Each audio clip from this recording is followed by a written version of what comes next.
test is in 4-part, Part 1, Part 2, Part 3, and Part 4. Now look at Part 1. Part 1. You will hear a conversation between a senior librarian and a woman interested in working at the library. First, you have some time to look at questions 1 to 7.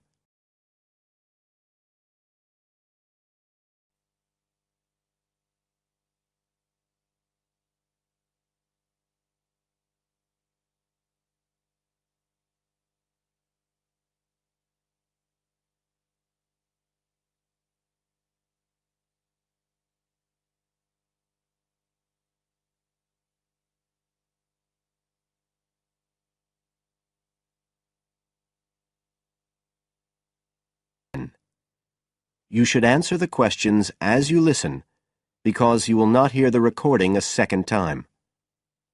Listen carefully and answer questions 1 to 7. I'm interested in doing some work for the library. Are you the person to speak to? Yes. Right. Well, what sort of work are you interested in? Well, I've just come to live here in Australia. I don't want a full-time job until my children have settled down, but I really need to get out of the house a bit. And I heard you need voluntary workers for various projects. Right. But I don't know if I have the right skills. Well, we do provide training. Oh! We always include an orientation to the library, together with emergency procedures. That's fire regulations, emergency exits, first aid so you can cope with accidents or sudden illness. Things like that which are necessary for anyone who's working with the public. Then we give specialist training for particular projects, like using our database system. I do have quite good computer skills, in fact. Oh, great. Is there any sort of dress requirement? Well, all staff have to wear a name badge, so they can be identified if they go outside the staff-only areas. But apart from that, there aren't many regulations. We ask you to sign in and sign out for insurance purposes, but that's all. How about transport? Do you live locally? Well, not too far away. I'm at Porpoise Beach. My husband needs a car during the day, but it's only about 20 minutes on the bus. In fact, we can reimburse part of your travel expenses in that case. Oh! Would that be the same if I came by car? No, because parking is such a problem here. One thing we are looking for, though, is someone who can drive a minibus. No problem. So, do the projects involve going outside the library? Some, yes, but not all.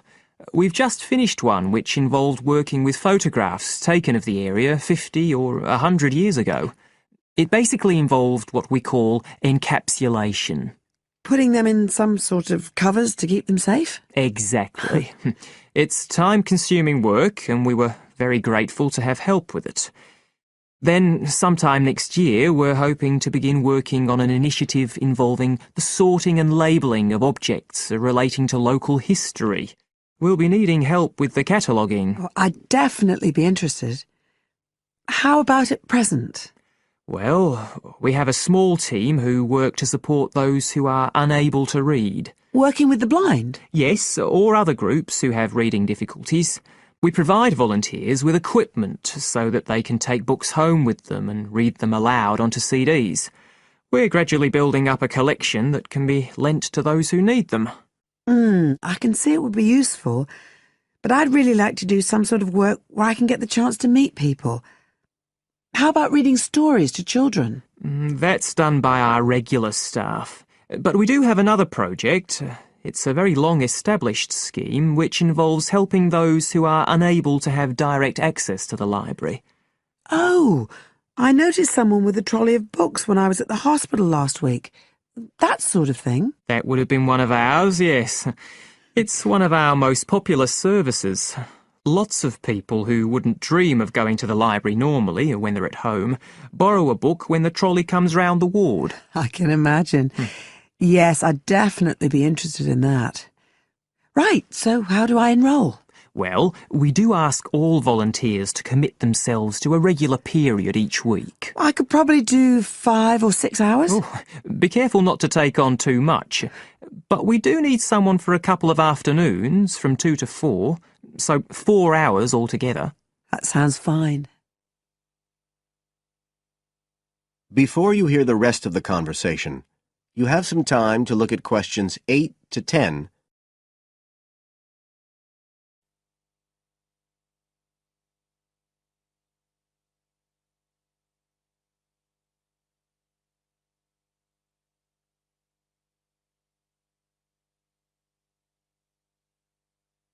Now listen and answer questions 8 to 10. Right, so here's the application form. It asks the usual questions, name and address and telephone number. You also need to fill in details of who we should get in touch with in case of any accident or problem like that. We do need to have that filled in. And there's a space for date of birth, but that's only if you're over 75, so we won't worry about that. No. Oh, it asks for qualifications. Do I need to provide certificates? They're not necessary. We'll need the names of 2 referees, not relatives or family members, obviously. What else? Signature of parent or guardian. That won't be necessary, as I assume you're over 18. Yes. What's this? It says civil conviction check. That's a document we have to provide by law for those working on projects involving children, so we won't need it in your case. But you will need to sign this separate document. That's a copy of commitment. It's basically an agreement to work according to the library guidelines. So, if you'd like to fill this all in, you can do it here or take it home, whichever you prefer. I'll take it home if that's okay. Right, well, thank you for your time.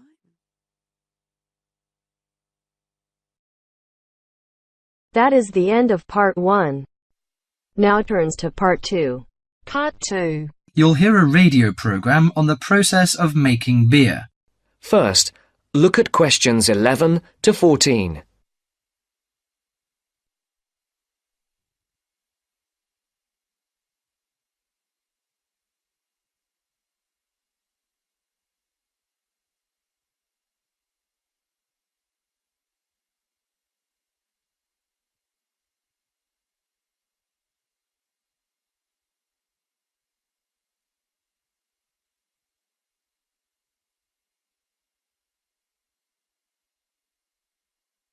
Listen carefully. Hello and welcome to Gourmet Evening, and this week we're looking at the world's popular beverage, a great favourite today, beer. And in the studio to tell us all about it is Clark Maxwell. Beer is one of my personal favourite beverages, and I've got a number of facts, tips and trivia about beer to share with you. So, who invented beer and when? What is beer made of? Actually, historians are not entirely sure when beer was invented, but they guess that beer was created accidentally by early nomadic tribes roughly 10,000 years ago. The 4 primary ingredients are malt, hops, yeast and water. Malt, which gives the beer a sweet taste, is made from barley soaked in water until its husks open and sprout. The sprouts are then dried and crushed.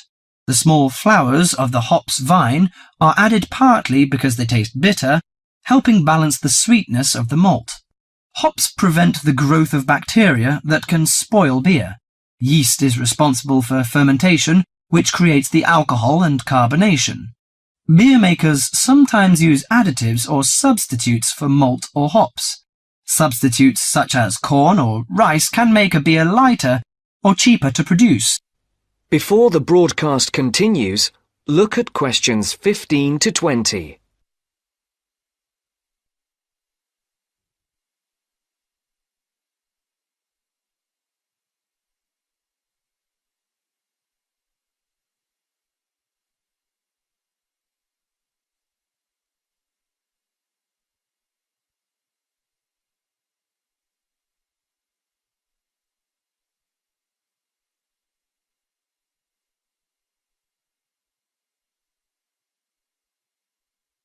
You will now listen to the second part of the talk. Adding fruit gives beer a fruity taste. Beer is not high in alcohol, as we know. The lowest type, light beer, contains no more than 2% alcohol, and the highest may reach 6%. Other drinks such as wine are more alcoholic. Wine contains 8 to 20% alcohol.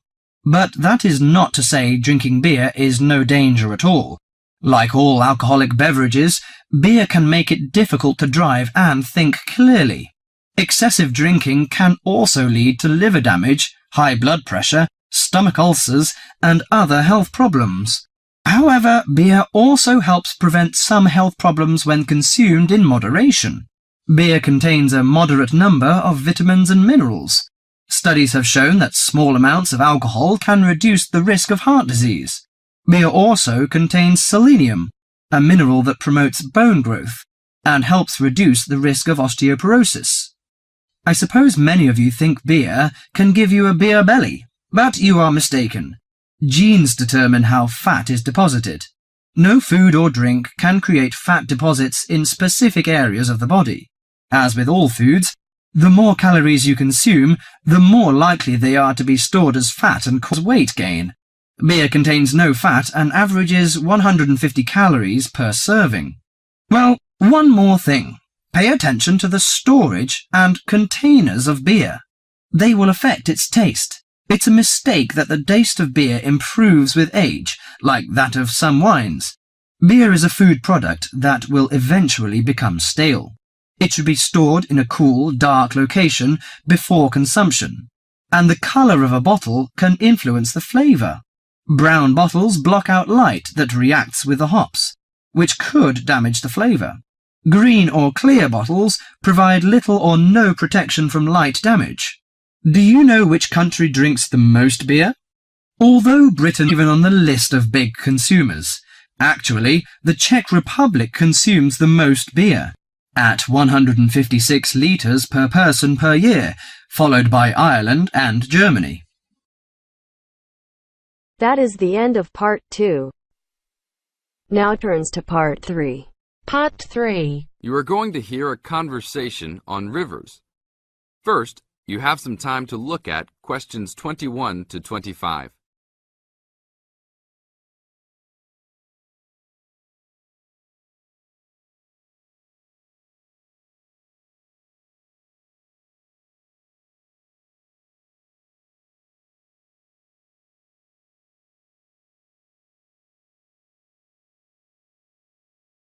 Now listen to the tape and answer the questions. Please tell me about the current state of the Amazon. We have increased deforestation, increased human population relating to deforestation, and a role of fire in the Amazon on a scale that's never been seen in history. At the same time, you can see progress in trying to counter that negative trend. How do you see this? We see this in the creation of national parks and indigenous areas, and efforts to fund sustainable development activities for locals. We see both good and the bad, and it's going to be a race to finish. I understand that you started the Minimum Critical Size of Ecosystems project. Could you tell me about it?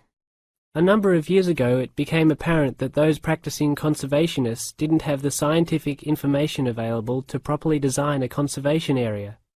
They didn't know how big it had to be, right? People were learning that as forests fragment, the fragments begin to shed species after they become isolated, so they end up becoming poor examples of what they had been. This relates to the size of the fragment. Do people still study this? Yes, there is a rich subfield of conservation biology that looks at the efforts of fragmentation. One of the consequences is a general policy response to set up protected areas that are fairly large, something on the order of 1,000 square kilometres.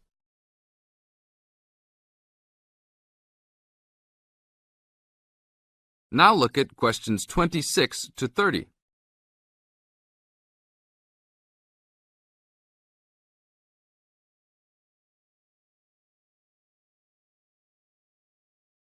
As the talk continues, answer questions 26 to 30.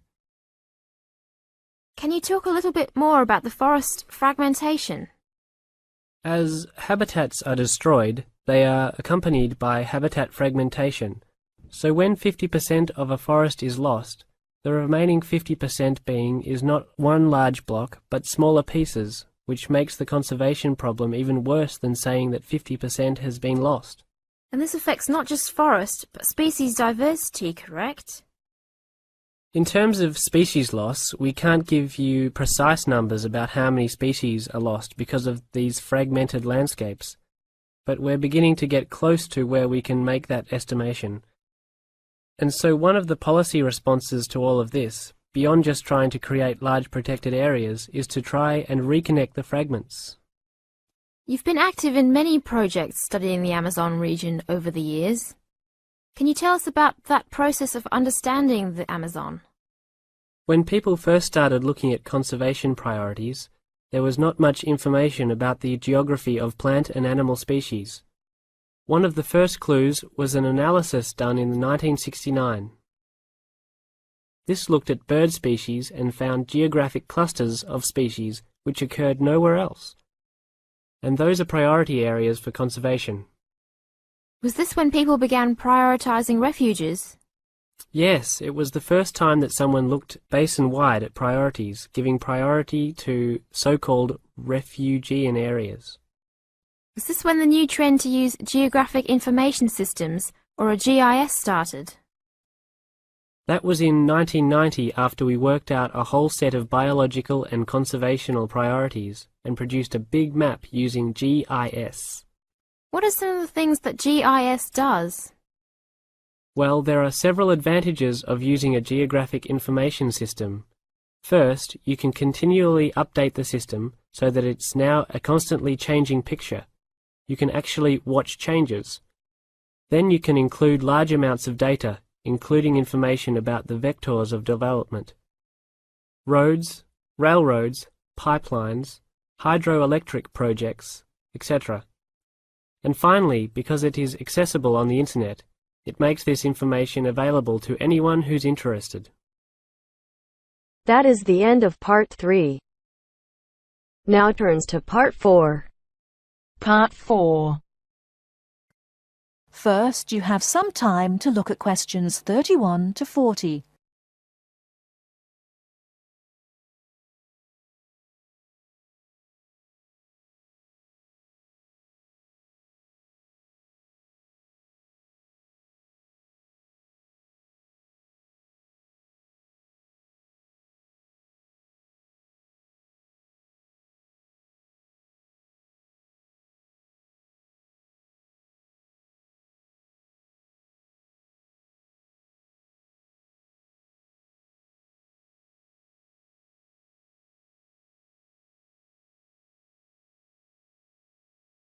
Now listen carefully and answer questions 31 to 40. Today I'm going to talk about the city of Barcelona and its architecture. First, the city. Barcelona is a city of some 1.5 million people. It is a port situated on the northeast coast of Spain in the province of Catalonia. The people speak Catalan as their native language, but most are also fluent in Castilian Spanish, and some speak English too. The city centre is surrounded by a ring road which encloses a grid with two major roads running diagonally across it. These are the Avenidas Diagonal and Meridiana. Probably the most famous street in Barcelona is La Rambla, which connects the Plaça de Catalunya in the town centre to the statue of Columbus on the water's edge. All along the centre of this wide boulevard are stalls selling flowers and artistic works. Barcelona was founded by the Carthaginians from modern-day Tunisia in North Africa. It grew under the influence of the Roman Empire, later becoming the capital of Spain. Under strong government, it expanded its trade, exporting cloth to other Mediterranean ports, and establishing itself as a financial centre. It went into decline after 1400, and in 1640 it was the centre of the Catalan Revolution against King Philip IV of Spain. Now it is considered by many to be the cultural centre of Spain, and the Olympic Games were held there in 1992. Now to the architecture. Throughout the city, there are many fine buildings, churches, cathedrals, markets and squares, which date back to the 13th century. One very fine square, which can be entered from La Rambla, is the Plaza Real, or Royal Square. This was built by Molina in the 19th century. 7 narrow passages lead into a large central area, which is surrounded by 2-story buildings. Most of the ground floor is occupied by restaurants and bars, and it is traditionally a place of music and entertainment. It is impossible to talk about the architecture of Barcelona without mentioning Gaudí, who dominated the scene from the 1880s until his death in 1926. His style was unique, a decorative form of Art Nouveau, the style of the 1920s and 30s in Europe. It was based on organic natural forms, which often seem to defy the qualities of the materials they are made from. I will mention just 3 of his best-known works today. The first is Güell Palace. This was built for the Count of Güell, one of Gaudí's main supporters. The building features 2 arched gates, which lead into the stable area. Inside are 2 circular staircases, one for people and the other for horses.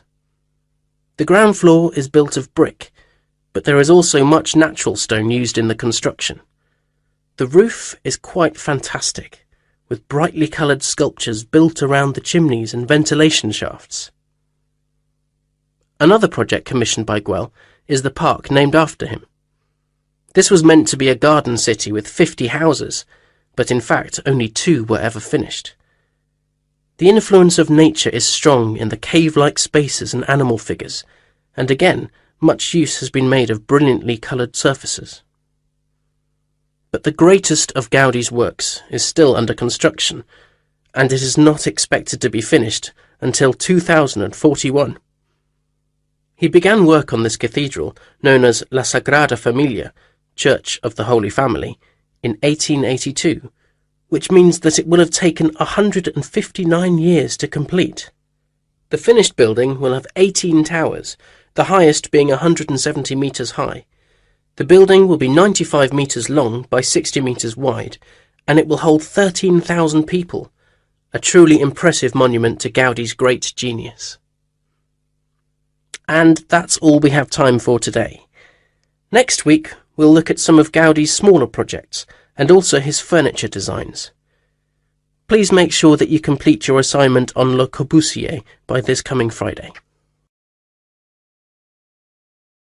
That is the end of part 4.